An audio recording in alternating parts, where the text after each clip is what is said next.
Washington DC, new York, শিকাগোর মতো যুক্তরাষ্ট্রের বড় বড় শহরগুলোতে রাস্তায় নেমেছে হাজারো মানুষ। তাদের দাবি স্পষ্ট, ট্রাম্প প্রশাসনের অভিবাসন নীতি, সরকারি চাকরি থেকে ছাঁটাই, গাজা ও ইউক্রেন যুদ্ধে যুক্তরাষ্ট্রের ভূমিকা নিয়ে প্রতিবাদ। শনিবার আমেরিকার এই বড় শহরগুলোতে এমন পরিস্থিতির সৃষ্টি হয়। ফিলিস্তিন ও ইউক্রেনের পতাকা হাতে নানা ধরনের স্লোগান লেখা ব্যানার নিয়ে বিক্ষোভকারীরা রাস্তায়। তাদের স্লোগানে ছিল অভিবাসীদের স্বাগত জানানো, ইসরায়েলকে অস্ত্র সহায়তা বন্ধ করা, শ্রমিকদের অধিকারের জন্য দাঁড়ানোর মতো বিষয়গুলো।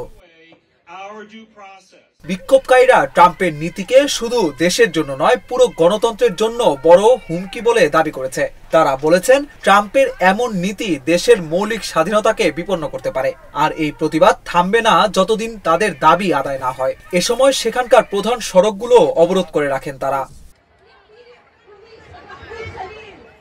বিক্ষোভকারীদের মতে, ট্রাম্পের এমন নীতি যুক্তরাষ্ট্রের রাজনীতিতে নয়, পুরো বিশ্বে প্রভাব ফেলতে পারে। বিক্ষোভকারীরা বলছেন, আমরা থামব না যতদিন না পর্যন্ত ট্রাম্প প্রশাসন তার সিদ্ধান্ত বদলাবে।